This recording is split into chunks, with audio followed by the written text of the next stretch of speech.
Happy WrestleMania week, guys, and welcome back to WWE Network and Chill, where every single week I, Graham Jason Matthews, break down all the original content I watch on the WWE Network. Today we're talking the return of WWE Ride Along on the network that aired after Raw this past week, entitled Kofi Appreciation Night, with The New Day, Zelina Vega, and Andrade. It's been a while since we got our last Ride Along. To my knowledge, looking at my notes here, the last episode that we got of Ride Along was, I think, back in November, the EC Expressway with Edge and Christian and the Riot Squad.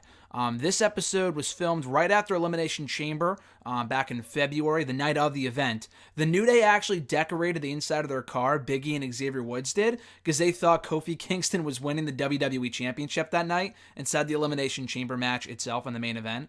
And when he didn't, it was kind of awkward when they got back to the car and it's like, ooh, so you didn't exactly win. Hopefully they can postpone the celebration for after WrestleMania because he's likely winning on Sunday. Not so much at Elimination Chamber. But nonetheless, they talked about how they were heartbroken that Kofi didn't win and Kofi's still in pain and whatnot, but it was a great performance nonetheless. So like I said, they're driving from Houston to Lake Charles, which I believe is also in Texas. It's about a 2.5 hour drive. Andrade and Zelina Vega are in their own car. And Andrade is dropping off Zelina somewhere so she can drive another 5 hours. I think it's 5 hours from wherever he drops her off. So she can either go home or on the NXT tour with Black. And I'm not exactly sure. Maybe she's going to Raw, because I know Black, the night of or the night after Elimination Chamber, he was being flown into Raw to debut that night on Raw. So I'm not exactly sure what was going on there. Because obviously the New Day wasn't on Raw, and Andrade wasn't on Raw. But nonetheless, she's getting frustrated with Andrade early on in the car ride because she wants him to drive faster so she can go see her husband. She actually outright says that, which is funny. Xavier Woods, meanwhile, recalls how one time his body hurt so much because they were talking about how much pain Kofi was in coming out of the Elimination Chamber. Yeah, because he was in there for a long time. So Xavier shares this story about how one time his back hurt, so he put icy hot in the fucking sheets of his bed, which was not a smart idea at all. He wakes up, the icy hot is all over his body. He woke up on his stomach. It was all over his body. He thought he was going to die or something like that. Anyway, Zelina Vega remembers Andrade versus Drew McIntyre from the arena in Houston. They actually drive by the arena. I don't know if they drive by it. I think they were actually at that arena for Elimination Chamber. They were at that arena for NXT TakeOver Houston about a year and a half ago when Andrade beat Drew McIntyre for the NXT Championship. And Zelina Vega considers herself 1/4 of the NXT Champion, considering she kind of played a factor in the finish in attacking Drew as many times as she did during the course of that contest. But yeah, great match. That was a terrific match. And we never actually got a rematch because Drew got hurt that night. Zelina knew it, watching from like the back or something. I think she was at ringside because I know she was at ringside early on. And maybe because she talked about how they knew in the truck that he got hurt or whatever. But yeah, they never actually had a rematch. McIntyre went to Raw in the 2018 Superstar Shakeup, and Andrade went to SmackDown. So hopefully we can get a rematch at some point. Xavier says how hungry he is. Andrade and Zelina Vega talk about how they used to film like promos when Andrade first started getting managed by Zelina Vega in the summer of 2017. They would film like promos and vignettes and videos in the gym at the Performance Center, and she would like be yelling at him, and that would be it. They would like go in there, film, and then leave, and then that was all. And then she also recalled how hard she slapped him when she first joined up with Andrade a few years back, right before all of that happened. Like he was out partying, and that was the gimmick. He would lose a lot and then party, and she found him, and she slapped him across the face right outside the Full Sail University arena. And he was like, yeah, damn, that really hurt, because it was quite the hard slap, and you can't fake that shit. Despite how wrestling is all scripted, you cannot fake the hard slaps that they give each other sometimes in segments such as those.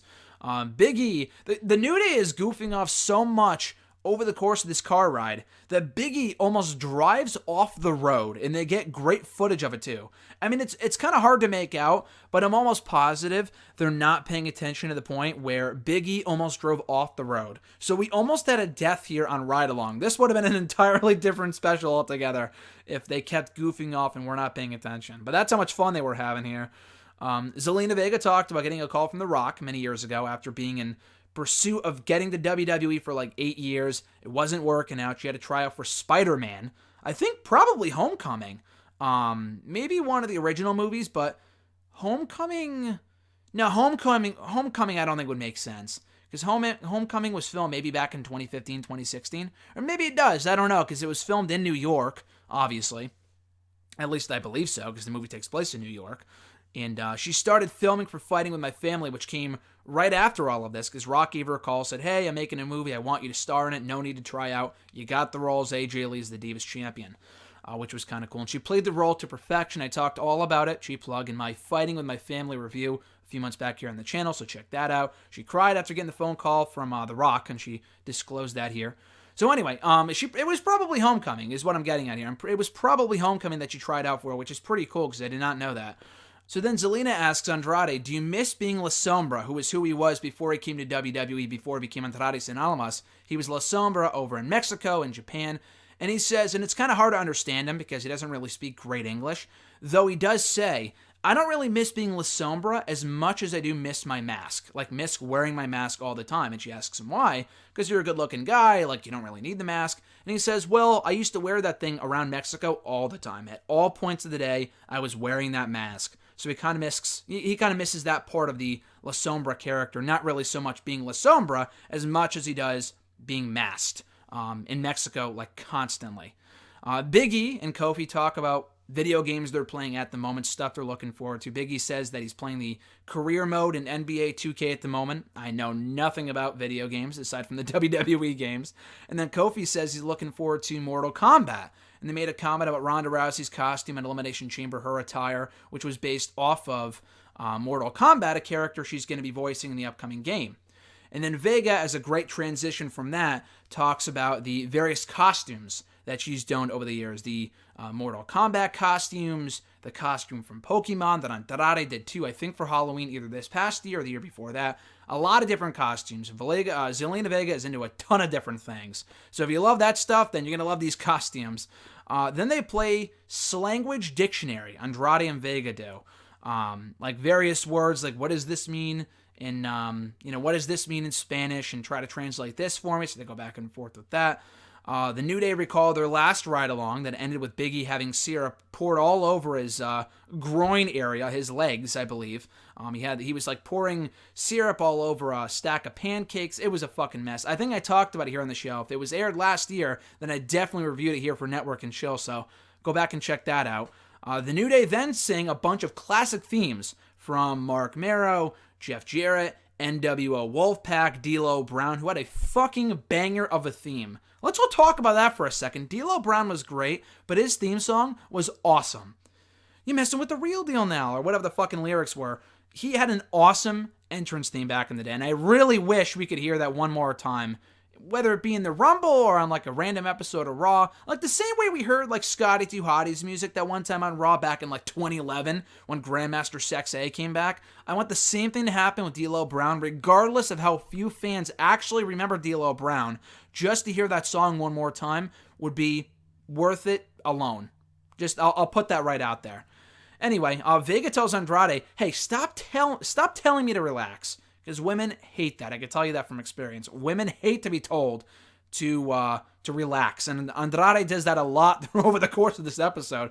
They have like a count meter, and it comes out to like 11 or 12 times. And you can definitely tell that she's like annoyed by how much Andrade, which is just kind of like something he says. She certainly gets annoyed by the fact that he keeps telling her to calm down. Because he's chill, he's tranquilo. She is not. She's chaotic, she's energetic. She's not going to relax, and she's only getting more annoyed by Andrade telling her to relax. Trust me, I deal with that constantly. Like I said, I know from experience.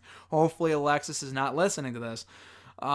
Anyway, so the New Day recall Big E as the New Year baby a few years back, which was just fucking weird. Zelina Vega said that she used to have crushes on growing up on Shawn Michaels and Jeff Hardy. He was like the ultimate crush of hers when she was growing up. And she said that she actually has a thing for white guys with green eyes. I did not know that Shawn Michaels and Jeff Hardy had green eyes. I mean, I guess I probably knew that, but I never really paid much attention to people's eye color.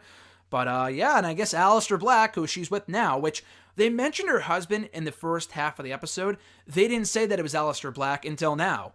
And then she goes so far as to call him on the phone. So they're basically telling the WWE Universe, which they hadn't done prior to this point, which they had done on their respective Instagram accounts, but never like on TV or in any network specials, anything like put out or produced by WWE. But they do that here. They show a picture of Zelina and Aleister Black on Instagram from a few years ago. And then she calls him on the phone, saying like, hey, I miss you, I'm on my way, tell Andrade to drive faster. And then she tells Aleister like, hey, he keeps telling me to relax. And Aleister just goes, come on, dude. Like in that voice, like you should know to not tell her to relax because it's not going to end well. And Andrade even says like, you're so tranquilo, like you're super relaxed. And she is not. How does that work? And he goes, that's why we're such a great match, because she's all chaos, she's all this and that, and I'm just something in a stream, like a river or a stream. He made some like great analogy. And just to hear Aleister Black like fucking chill as fuck on the phone was awesome. So again, this episode is worth checking out for the Aleister Black phone call alone. It was great. And Andrade's interaction, I keep saying it like that, and I apologize if it's not. I'm just so used to saying Andrade like Andrade as opposed to just Andrade. Whatever. I'm just very used to that. So if that offends you, I apologize. But yeah. So just his interaction with Aleister Black over the phone is great. Zelina goes, "Oh, I love you too, Aleister," and Aleister goes, "Oh, I love you, Andrade," and it was awesome. It was a great way to close out the episode. And then Kofi Kingston playing with these fucking pop guns in the car, and they arrive at the hotel, and he's still shooting them off. It was just pure chaos. But a very good episode of Ride Along ahead of WrestleMania this coming Sunday, ahead of hopefully Kofi Kingston becoming WWE Champion at WrestleMania when he faces Daniel Bryan for the title. So the timing of this episode could not be any more perfect, and I had the feeling they were holding off on it on purpose, knowing that Kofi was likely getting this WrestleMania match, and it was timely for WrestleMania week. But anyway, guys, hopefully you've enjoyed this review. Be sure to like the video, drop a comment, share the video, and subscribe to the channel for more content. We'll be back in the coming days with more Network and Chill reviews. I'm hoping to get up my review of Ms. and Mrs., which comes back tonight, I believe, on the USA Network after SmackDown. I should be watching that tonight or tomorrow. Getting the review up for Friday is the current plan, so be on the lookout for that. I believe it was recently renewed, as of like today, for a second season. I thought today was the second season. I guess it's just a continuation of season 1. So, anyway, and I think that airs in 2020, but we have the rest of Ms. and Mrs. to focus on for right now. Starting tonight on the USA Network, my review of that episode will be up this Saturday on the WWE Network. Or rather, Friday or Saturday. Who the hell knows? I'm leaving for WrestleMania week/weekend this Thursday to New York, New Jersey with Alexis. We'll be there till Tuesday, so whenever I can get it up, it'll be up on the channel. So until then, guys, have a great rest of your WrestleMania week. I'm Graham G.S. Matthews, and I'll catch your ass down the road.